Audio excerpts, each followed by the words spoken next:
Fran et Larry étaient assis dans la cuisine de l'appartement de Stu et de Fran, en train de prendre un café. En bas, Léo enlaçait amoureusement sa guitare, celle que Larry l'avait aidé à choisir dans un magasin d'instruments de musique. C'était une magnifique Gibson, vernie à la main. Au moment de sortir du magasin, Larry était retourné prendre un tourne-disque à pile et une douzaine de disques folk blues. Lucie était avec l'enfant, et une étonnante imitation de Backwater Blues de Dave Van Ronk montait jusqu'à eux. Dans le salon, qui s'ouvrait directement sur la cuisine, Fran et Larry pouvaient voir Stu assis dans son fauteuil favori, le registre d'Harold sur les genoux. Il n'avait pas bougé depuis 4 heures. Il était maintenant 9 heures, et la nuit était tombée depuis longtemps. Stu n'avait rien voulu manger, et tandis que Franny le regardait, il tourna une autre page. En bas, Léo joua le dernier accord de Backwater Blues, puis il y eut un temps de silence. « Il joue bien, tu ne trouves pas ?» dit Fran. « Oh, bien mieux que moi !» répondit Larry, en avalant une gorgée de café. Et tout à coup monta une succession familière d'accords, course rapide des doigts sur les frettes. La tasse de Larry s'arrêta en l'air, puis la voix de Léo s'éleva, grave, insinuante, sur le lent battement de l'accompagnement. Larry en renversa son café. « Oh !» s'exclama Fran, qui se leva pour aller chercher un chiffon. « Oh, laisse !» dit Larry, « je vais m'en occuper. Excuse-moi. »« Non, reste assis, fit-elle, en revenant déjà avec son chiffon. « Je me souviens de cette chanson, c'était juste avant la grippe. Il a dû trouver le disque quelque part. »« Sans doute, dit Larry. »« Quel était le nom du type ?» demanda Fran. « Le type qui avait composé ça. »« Je ne m'en souviens plus, dit Larry. Tu sais, ce genre de musique, ça rentre par une oreille, ça sort par l'autre. »« Oui, mais j'ai le nom du type sur le bout de la langue, s'écria-t-elle en tordant le chiffon au-dessus de l'évier. C'est drôle comme la mémoire joue des tours, tu ne trouves pas ? Oui, c'est vrai, dit Larry. Stu referma le registre, dont les pages claquèrent doucement. Et Larry fut soulagé de voir qu'elle le regardait lorsqu'il entra dans la cuisine. Ses yeux se posèrent d'abord sur le pistolet qu'il portait à la ceinture depuis qu'il avait été élu shérif. Il prétendait d'ailleurs qu'il n'allait sûrement pas tarder à se tirer une balle dans le pied, mais Franny ne trouvait pas la plaisanterie très drôle. « Alors ?» demanda Larry. Stu avait l'air profondément troublé. Il posa le registre sur la table et s'assit. Fran voulut lui servir une tasse de café, mais il secoua la tête. « Oh, non merci, chérie, dit-il en regardant Larry d'un air absent. Je l'ai lu du début jusqu'à la fin, et j'ai un sacré mal de tête. Je n'ai pas tellement l'habitude de lire. Le dernier livre que j'ai lu d'un bout à l'autre, c'était une histoire de lapin. J'avais acheté ce bouquin pour un de mes neveux, et je me suis mis à le lire. » Il s'arrêta, songeur. « Ah oui, je sais de quel livre tu parles, dit Larry. Je l'avais trouvé formidable, moi aussi. »« C'était l'histoire d'une bande de lapins, reprit Stu. Ils vivaient bien peinards, ils étaient gros et ils mangeaient bien. Ils avaient chaud dans leur petit terrier. Mais quelque chose clochait, et aucun des lapins ne voulait savoir ce que c'était. On aurait dit qu'ils ne voulaient pas savoir. Mais il y avait un fermier. « Oui, il fichait la paix aux lapins, continua Larry, à condition de pouvoir en attraper un de temps en temps, pour se faire un civet, ou pour le vendre peut-être. Bref, il avait son petit élevage de lapins. »« Oui, tout à fait, dis Stu. Mais il y avait un lapin, Poil d'Argent, je crois, qui écrivait des poèmes sur le fil brillant, le fil de laiton dont le fermier se servait pour faire ses collets. Poil d'Argent faisait des poèmes sur le fil de laiton qui étrangle les lapins, reprit Stu en secouant lentement la tête, comme s'il ne parvenait pas à y croire. Et Harold me fait penser à ça, à Poil d'Argent le lapin. Mais Harold est un malade, dit Fran. Oui, acquiesça Stu en allumant une cigarette. Et un malade dangereux. Et qu'est-ce qu'il faut faire demanda-t-elle. L'arrêter ? Harold et Nadine préparent quelque chose, répondit Stu en tapotant le registre, pour qu'on les accueille à bras ouverts quand ils iront à l'ouest. Mais le livre ne dit pas quoi. Il parle beaucoup des gens qu'Harold n'aime pas trop, dit Larry. Mais est-ce qu'on va l'arrêter demanda Fran à nouveau. Je ne sais vraiment pas, dit Stu. Je veux d'abord en parler avec les autres membres du comité.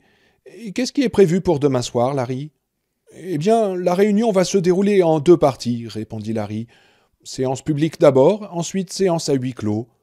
Brad veut parler de son équipe d'extincteurs, comme il dit. Al Bundle veut présenter le rapport préliminaire du comité législatif. Et puis, oui, attendez, il y a aussi George Richardson qui doit dire quelque chose à propos de l'horaire de son dispensaire. Et Chad Norris veut parler lui aussi. Et après ça, les autres s'en vont et nous restons entre nous. Si nous demandons à Hal de rester, et si nous le mettons au courant de cette histoire avec Harold, est-ce qu'il va la boucler demanda Stu. Oh, moi j'en suis absolument sûr, répondit Fran. J'aimerais bien que le juge soit là, dit Stu, un peu nerveux. Ce type me bottait vraiment. Ils restèrent un moment en silence, pensant au juge, se demandant où il pouvait être ce soir. D'en bas montait le son de la guitare de Léo, qui jouait Sister Kate à la manière de Tom Rush. S'il faut que ce soit Hal, ce sera Hal, dit Stu. Nous avons que deux possibilités, de toute façon. Il faut mettre ces deux-là hors circuit. Mais je ne veux pas les flanquer en prison. Alors, qu'est-ce qu'on peut faire demanda Larry. Et ce fut Fran qui répondit. À l'exil Larry se tourna vers elle. Stu hochait lentement la tête en regardant le bout de sa cigarette. Chasser Harold, simplement demanda Larry. Oui, Harold et Nadine, dit Stu. Et tu crois que Flag les acceptera comme ça demanda Franny. Stu la regarda. Chérie, ce n'est pas notre problème. Elle hocha la tête. Oh, Harold, je n'ai jamais voulu ça. Jamais, jamais. Est-ce que quelqu'un a une idée sur ce qu'il pouvait bien préparer questionna Stu. Il faudrait demander l'avis de tous les membres du comité, répondit Larry en haussant les épaules. Mais j'ai plusieurs idées en tête. Par exemple, dit Stu. La centrale, répondit Larry. Un sabotage. Ou une tentative d'assassinat contre toi et Franny. Ce sont les deux premières choses qui me passent par la tête. Fran était blême. Et même s'il ne le dit pas noir sur blanc, reprit Larry, je crois qu'il est parti à la recherche de Mère Abigail dans l'espoir de se trouver tout seul avec toi pour te tuer. Il a eu une occasion, dit Stu. Il a peut-être pris peur, dit Larry. Oh, arrêtez, arrêtez, s'il vous plaît, fit Fran d'une voix presque imperceptible. Stu se leva et revint au salon où se trouvait une CB branchée sur une grosse pile. Après quelques essais, il entra en communication avec Brad Kirchner. « Allô, Brad, mon beau salaud, ici Stu. Écoute, est-ce que tu pourrais trouver quelques types pour garder la centrale ce soir ?»« Naturellement, répondit Brad. Mais pourquoi faire ?»« Oh, c'est un peu délicat, Brad, dit Stu. J'ai entendu dire que quelqu'un pourrait essayer de foutre le bordel là-bas. » La réponse de Brad fut claire, nette et très grossière. Stu hocha la tête en souriant. « Je comprends ta réaction, mais c'est seulement pour ce soir, et à la rigueur demain soir, et ensuite j'ai l'impression que tout sera arrangé. » Brad lui dit alors qu'il pourrait facilement trouver 12 hommes trop heureux de châtrer ceux qui voudraient venir foutre le bordel dans sa centrale. « C'est encore cette espèce de Rich Moffat ?» demanda Brad. « Non, c'est pas Rich, dit Stu. Écoute, je te parlerai plus tard, d'accord ?»« D'accord, Stu, répondit Brad. Je vais prévenir mes gars. » Stu ferma la CB et revint à la cuisine. « C'est incroyable comme les gens acceptent vos petits secrets. Ça me fait même un peu peur. Ce vieux chauve de sociologue a raison. Si nous voulions, nous pourrions devenir des rois. » Fran lui prit la main. « Je voudrais que vous me promettiez quelque chose. Promettez-moi que nous réglerons cette affaire une fois pour toutes à la réunion de demain soir. Je veux qu'on en finisse. » Larry hocha la tête. « L'exil, oui. Je n'y avais pas pensé. Mais c'est peut-être la meilleure solution. Je vais chercher Lucie et Léo, et nous rentrons à la maison. »« On se voit demain, dis-tu ?»« Naturellement, répondit Larry en se levant. Un peu avant l'aube, le 2 septembre, Harold était debout au bord du cirque Sunrise, regardant à ses pieds la ville encore plongée dans l'obscurité. Nadine dormait derrière lui, dans la petite tente à 2 places qu'ils avaient emportée avant de s'enfuir. « Mais nous reviendrons, pensa-t-il, dans nos chars de feu. » Dans le secret de son cœur, Harold en doutait cependant. La noirceur qui l'enveloppait n'était pas seulement celle de la nuit. Ces salauds lui avaient tout volé. Franny, son honneur, puis son journal, et maintenant son espoir. Il se sentait irrésistiblement entraîné vers l'abîme. Le vent vif soulevait ses cheveux et faisait claquer la toile de tente qui crépitait comme une mitraillette. Derrière lui, Nadine poussa un gémissement dans son sommeil, et ce bruit lui fit peur. Harold se dit qu'elle était aussi perdue que lui, peut-être même davantage. Les bruits qu'elle faisait en dormant n'étaient pas ceux d'une personne qui fait de beaux rêves. « Mais je peux garder ma tête, j'en suis capable.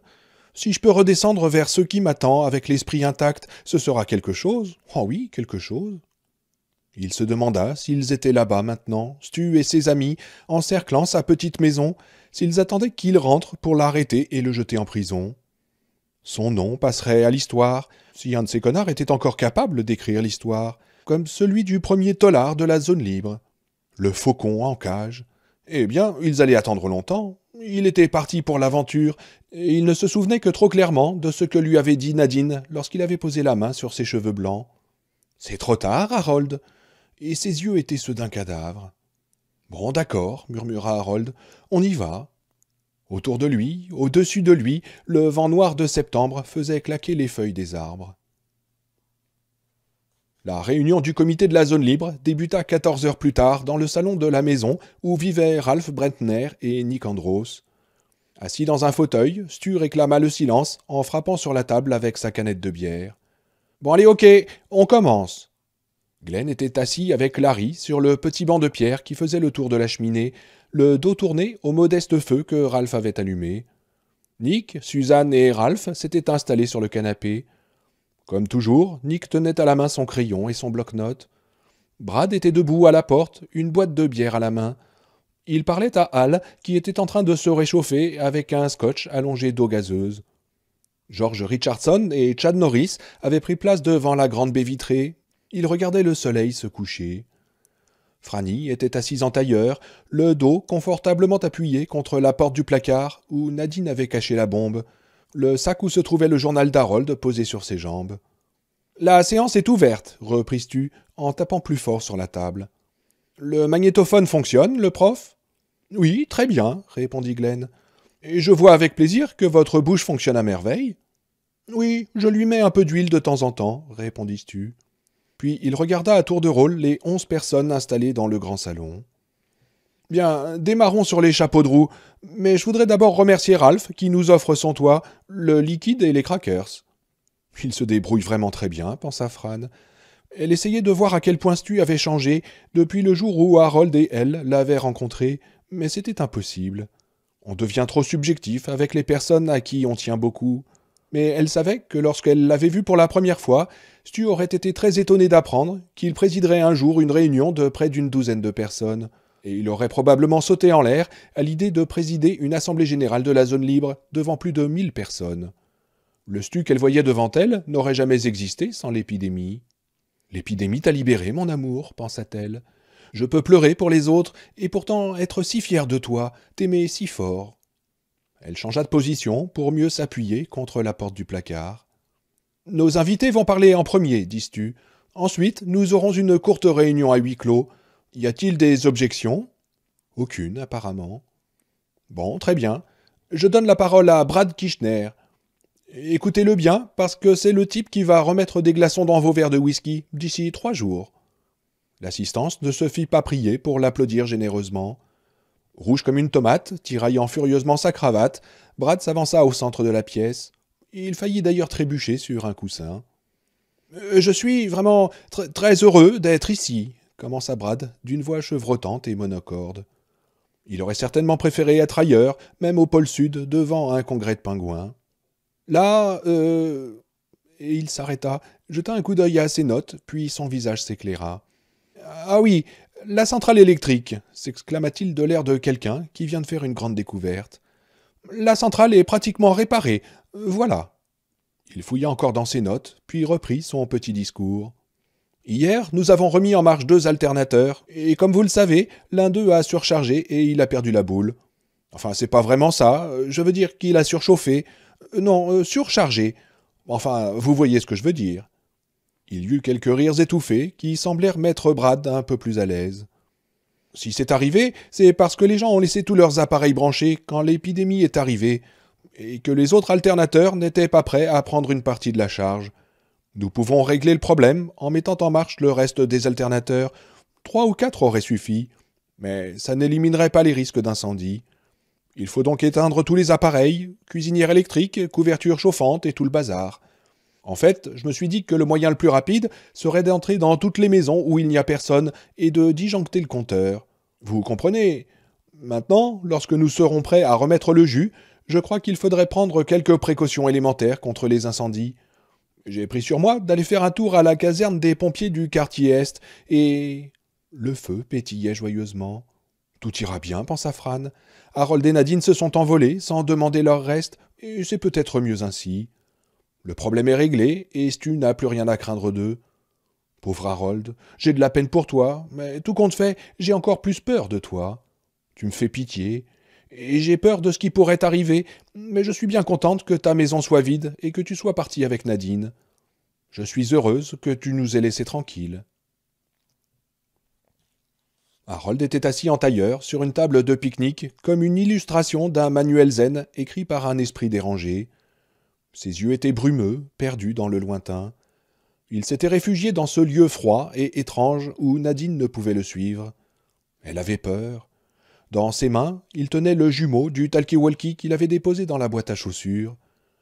Devant eux, les montagnes cascadaient en une succession de ravins à pic tapissés de pins.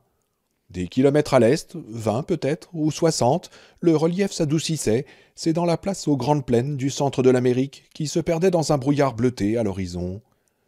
La nuit était déjà tombée sur cette partie du monde.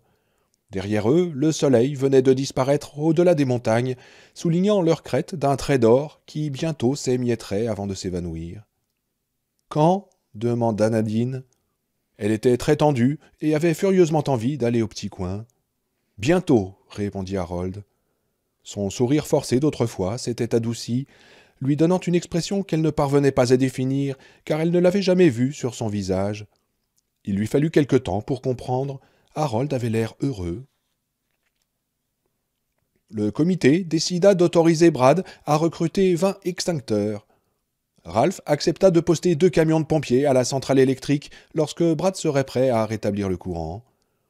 Ce fut ensuite le tour de Chad Norris. Les mains enfoncées dans les poches de son pantalon kaki, il parla d'une voix tranquille du travail accompli par le comité des inhumations depuis 3 semaines. Ces hommes et lui avaient enterré 25 000 cadavres, plus de 8 000 par semaine, et le plus gros du travail semblait fait. « Nous avons eu de la chance, disait-il, où Dieu était avec nous. L'exode massif a fait la majeure partie du travail pour nous. Dans une autre ville de la taille de Boulder, il aurait fallu 1 an pour en venir à bout. Nous pensons enterrer encore 20 000 victimes d'ici le 1er octobre, et nous continuerons sans doute à trouver ensuite des cadavres de temps à autre. Mais je voulais vous dire que le travail se fait et que nous n'avons pas trop à nous inquiéter des risques d'épidémie. » Fran changea de position pour mieux voir le coucher du soleil. L'or qui entourait les crêtes commençait déjà à pâlir en jaune citron moins spectaculaire. Elle se sentit tout à coup emportée par une vague de nostalgie totalement imprévue, d'une violence presque étourdissante. Il était 8h moins 5. Si elle n'allait pas tout de suite dans les buissons, elle allait faire dans sa culotte. Elle se cacha derrière des arbustes, s'accroupit et lâcha tout. Lorsqu'elle revint, Harold était toujours assis sur la table de pique-nique, le talkie-walkie à la main. Il avait sorti l'antenne. « Harold, il commence à être tard, il est plus de 8h. » Il lui jeta un coup d'œil indifférent. « Ils vont passer la moitié de la nuit à se taper dans le dos, et quand le moment sera venu, je vais tirer sur la goupille, t'inquiète pas. »« Mais quand » demanda-t-elle. Le sourire d'Harold s'élargit, vide. « Dès qu'il fera noir, » répondit-il. Fran étouffa un bâillement quand Hal, très sûr de lui, vint se placer à côté de Stu. Ils allaient discuter très tard, et tout à coup, elle aurait voulu rentrer chez elle avec Stu, être seule avec lui. Ce n'était pas simplement la fatigue, pas exactement de la nostalgie non plus. Tout à coup, elle n'avait plus envie d'être dans cette maison. Une sensation inexplicable, mais très forte. Elle voulait s'en aller. En fait, elle voulait qu'ils s'en aillent tous. Ça y est, j'ai décidé d'avoir le cafard pour le reste de la soirée, se dit-elle. Encore une histoire de femme enceinte. Le comité législatif s'est réuni à 4 reprises la semaine dernière, disait Hal, et je vais essayer d'être aussi bref que possible. Le système, sur lequel nous nous sommes mis d'accord, sera une sorte de tribunal. Les membres seront choisis par tirage au sort, comme on choisissait les jurés. Le tribunal se composera de 3 adultes, 18 ans révolus, nommés pour 6 mois. Leurs noms seront choisis parmi ceux de tous les adultes de Boulder. Larry agitait la main. « Est-ce qu'un juge pourra se désister s'il a des raisons valides ?» demanda-t-il. Hal fronça légèrement les sourcils, un peu mécontent de cette interruption. « J'y arrivais, justement. Il faudra que... » Et Fran changea encore de position, mal à l'aise.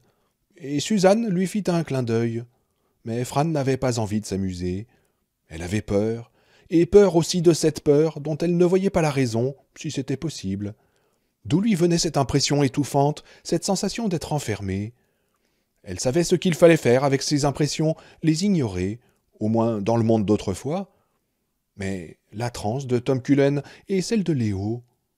« Sors d'ici !» cria tout à coup une voix en elle. « Fais-les tous sortir d'ici !» Mais c'était tellement fou. Elle changea une fois de plus de position et décida de ne rien dire. « Une brève déposition de la personne qui peut se désister, mais je ne crois pas que... » continuait Hal. « Quelqu'un vient !» dit tout à coup Fran en se relevant d'un bond. Il y eut un moment de silence. Ils entendaient des motos qui montaient à toute allure, klaxons hurlant dans la nuit, et la panique s'empara de Fran. « Écoutez tous !» ajouta-t-elle. Tous les visages se tournèrent vers elle, surpris et inquiets. « Franny, qu'est-ce que... » commença Stu en s'avançant vers elle. Elle avala sa salive, elle avait l'impression qu'un énorme poids écrasait sa poitrine, l'étouffait. « Il faut sortir d'ici, tout de suite !» cria-t-elle. Il était 8h25, les dernières lueurs du jour s'étaient éteintes, l'heure était venue. Harold se redressa et approcha le talkie-walkie de sa bouche. Son pouce effleurait le bouton « Émission ». Quand il appuierait dessus, il les ferait tous sauter en disant « Qu'est-ce que c'est ?» Nadine avait posé la main sur son bras. Elle lui montrait quelque chose. Loin, au-dessous d'eux, une guirlande de lumière escaladait la route sinueuse. Dans le profond silence, il pouvait entendre le faible grondement d'un grand nombre de motos. Harold sentit un léger pincement d'inquiétude, vite oublié. « Laisse-moi, dit-il, c'est l'heure. » La main de Nadine retomba. Sa figure n'était plus qu'une tache blanche dans l'obscurité. Harold appuya sur le bouton « Émission ». Elle ne sut jamais si ce fut le bruit des motos ou ce qu'elle avait dit qui les fit sortir. Mais ils ne sortirent pas assez vite. Jamais elle n'allait l'oublier, il n'était pas sorti assez vite. Stu arriva le premier à la porte. Le grondement des motos était maintenant assourdissant. Elle traversait le pont qui enjambait un petit ravin juste en dessous de la maison de Ralph, tout phare allumé. Instinctivement, Stu effleura de la main la crosse de son pistolet. Un bruit derrière lui. Il se retourna, pensant que c'était Franny, mais c'était Larry. « Qu'est-ce que c'est, Stu » demanda-t-il. « Je ne sais pas, » répondit Stu, « mais on ferait mieux de les faire sortir. » Puis les motos s'engagèrent sur l'allée qui menait à la maison, et Stu se détendit un peu. Il reconnaissait Dick Volman, le petit Geringer, Teddy Weisack et d'autres encore. Et il pouvait maintenant admettre ce qu'il avait craint tout d'abord, que derrière ces phares éblouissants, au milieu de ce tonnerre de moteurs, arrivait l'avant-garde de Flag, que la guerre avait commencé. « Et Dick, qu'est-ce que c'est que ce bordel » cria Stu. « C'est Mère Abigail » rugit Dick par-dessus le bruit des moteurs. Des motos continuaient d'arriver, tandis que les membres du comité sortaient de la maison, fantastique ballet de phares aveuglants et d'ombres fantomatiques. « Quoi » hurla Larry. Derrière, Suzanne, Glenn, Ralph et Chad poussaient, forçant Larry et Stu à descendre les marches. « Elle est revenue » hurla Dick de toutes ses forces pour se faire entendre par-dessus le bruit des motos. « Elle est très mal. Nous avons besoin d'un médecin. Nom de Dieu, nous avons besoin d'un miracle. »« La vieille dame, où est-elle » dit George Richardson en les écartant. « Vite, docteur » lui cria Dick. « Ne posez pas de questions, pour l'amour de Dieu. Dépêchez-vous. » Richardson monta derrière Dick, qui repartit à toute vitesse en se faufilant entre les motos. Les yeux de Stu rencontrèrent ceux de Larry, qui avait l'air aussi estomaqué que Stu. Mais un nuage grossissait dans la tête de Stu, et tout à coup, la certitude d'une catastrophe imminente s'empara de lui. « Nick, viens, viens » hurlait Fran en prenant le jeune homme par l'épaule. Nick était debout au milieu du salon, très calme. Il ne pouvait pas parler, mais il avait compris. Il savait, une certitude venue de nulle part, de partout. Il y avait quelque chose dans le placard. Nick repoussa Franny avec une violence extrême. « Va-t'en » pensa Nick, et il lui faisait signe de s'en aller. Elle sortit. Nick se retourna vers le placard, ouvrit la porte et commença à écarter tout ce fouillis qui l'empêchait de s'avancer à l'intérieur, priant Dieu qu'il ne soit pas trop tard. Soudain, Fran se trouva à côté de Stu, le visage affreusement pâle, les yeux fous. Elle se cramponnait à son bras. Stu, Nick est encore là-bas. Il y a quelque chose. Qu'est-ce que tu dis demanda Stu. La mort hurla-t-elle. La mort et Nick est toujours là. Nick écarta un tas d'écharpes, de gants de laine et sentit quelque chose, une boîte à chaussures. Il s'en empara, et au même instant, comme la voix d'un nécromancien possédé par les esprits malins, la voix d'Harold Lauder s'éleva à l'intérieur. Quoi hurlait Stu en secouant Franny par les épaules. Il faut faire sortir Nick criait Fran. Quelque chose d'horrible va arriver. Qu'est-ce qui se passe, Stu hurla Hal. Je ne sais pas, répondit-il. Stu, s'il te plaît, il faut faire sortir Nick continuait à crier Fran. Et ce fut à ce moment que la maison sauta derrière eux. Lorsqu'il appuya sur le bouton émission, le craquement des parasites disparut, remplacé par un silence de plomb. Le vide, attendant d'être comblé. Harold était toujours assis en tailleur sur la table de pique-nique. Il leva le bras, et à l'extrémité de ce bras, un doigt se dressa, vengeur et obscène. En cet instant, Harold ressemblait à Babe Ruth, la star du baseball, âgé, déjà sur le déclin, montrant l'endroit où il allait envoyer la balle, le montrant à tous ses spectateurs qui le huaient et le sifflaient, les faisant taire une fois pour toutes.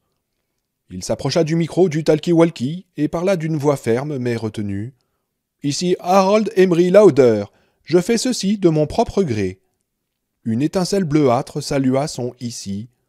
Une gerbe de flamme s'éleva quand il dit Harold Emery Lauder. Une explosion creuse, assourdie par la distance, comme celle d'un pétard qui saute dans une boîte de conserve, parvint à ses oreilles au moment où il dit « Je fais ceci ». Et lorsqu'il eut prononcé les mots « de mon plein gré » et lancé par terre le talkie-walkie, mission accomplie, une rose de feu s'était épanouie au pied du mont Flagstaff. « Poste de commandement, mission accomplie, terminée », dit doucement Harold. Nadine se cramponnait à lui, comme Franny s'était cramponnée à Stu quelques secondes plus tôt. « Il faudrait être sûr, dit-elle, sûr qu'ils ont eu leur compte. » Harold la regarda, puis montra la rose de destruction qui s'épanouissait au-dessous d'eux. « Tu crois vraiment qu'il peut y avoir des survivants ?» demanda-t-il. « Je ne sais pas, Harold, fit-elle. Elle se retourna, se prit le ventre à deux mains et commença à vomir. Un son profond, constant et cru. Harold la regarda avec un certain mépris. Elle finit par revenir, haletante et pâle, s'essuyant la bouche avec un Kleenex, récurant sa bouche. « Et maintenant ?»« Maintenant, on va à l'ouest, » répondit Harold. « À moins que tu aies envie d'aller là-bas pour faire un sondage d'opinion. » Nadine frissonna. Harold descendit de la table de pique-nique et grimaça quand ses pieds touchèrent le sol. Il avait des fourmis dans les jambes. « Harold » commença Nadine. Elle essaya même de le toucher, mais il s'écarta aussitôt. Et sans la regarder, il se mit à démonter la tente. « Je croyais qu'on attendrait demain, » continua-t-elle. « Naturellement, » répondit-il d'une voix moqueuse, « pour qu'il parte à 20 ou 30 motos et qu'il nous tombe dessus. T'as déjà entendu parler de la fin de Mussolini ?» Elle grimaça. Harold roulait la tente. « Et on ne se touche plus, dit-il. C'est fini. Flag a eu ce qu'il voulait. Nous avons éliminé le comité de la zone libre. Ils sont foutus. Ils pourront bien avoir de l'électricité. Ils sont foutus. Il me donnera une femme qui te fera ressembler à un vieux sac de pommes de terre. Et toi, tu seras à lui. Ce sera le bonheur, non? Sauf que si j'étais dans tes savates, je les ferais trembler plus qu'un petit peu. « Oh, Harold, s'il te plaît, » dit Nadine. Elle était malade, elle pleurait. Il voyait son visage à la lumière lointaine de l'incendie, et il sentit de la pitié pour elle. Mais il se força à la chasser de son cœur, comme on chasse un ivrogne qui essaye d'entrer dans un gentil petit bar d'habitués où tout le monde se connaît. Le fait irrévocable de l'assassinat était dans son cœur à elle, pour toujours. Fait qui faisait briller ses yeux d'une lueur malsaine. Et après, il était aussi dans le sien et sur le sien, l'écrasant comme une meule. « Tu t'habitueras, » dit brutalement Harold, en attachant la tente sur le porte-bagages de sa moto. « Et c'est fini pour eux, et c'est fini pour nous. C'est fini pour tous ceux qui sont morts de la grippe. Dieu est parti y pêcher dans ses célestes ruisseaux, et il ne va pas rentrer avant longtemps. Il fait nuit, complètement nuit. C'est l'homme noir qui commande maintenant. Fais-toi à cette idée. » Un gémissement grinçant sortit de la gorge de Nadine. « Allez, Nadine, le concours de beauté a pris fin il y a 2 minutes. Aide-moi à faire les bagages. Je veux faire 200 kilomètres avant le lever du jour. » Au bout d'un moment, elle tourna le dos aux flammes de la destruction, une destruction qui paraissait presque insignifiante vue de si haut, et elle l'aida à charger le reste du matériel de camping dans ses sacoches. Un quart d'heure plus tard, ils laissaient derrière eux la rose de feu et avançaient dans le vent frais en direction de l'ouest au sein de la nuit. Pour Fran, la fin de la journée fut indolore et simple.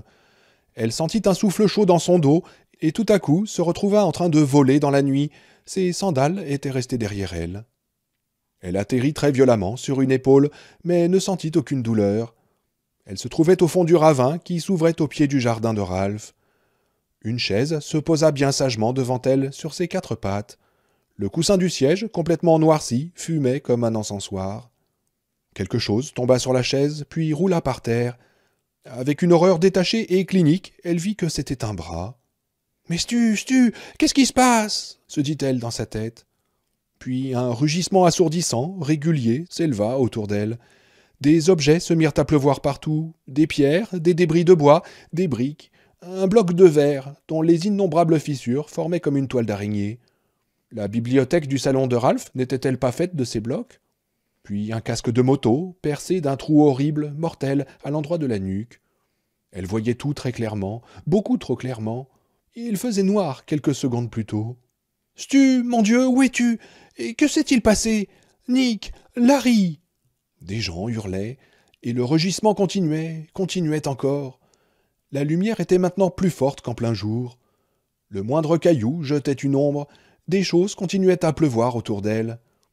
Une planche, d'où sortait un clou d'une bonne dizaine de centimètres, tomba juste devant son nez. « Le bébé !» Et aussitôt, une autre pensée, comme une reprise de sa prémonition. « C'est Harold qui a fait ça !» Quelque chose la frappa sur la tête, sur le cou et dans le dos, une chose énorme qui atterrit sur elle comme un cercueil rembourré. « Oh mon Dieu, mon bébé !» Puis la noirceur l'aspira vers le vide, où pas même l'homme noir ne pouvait la suivre.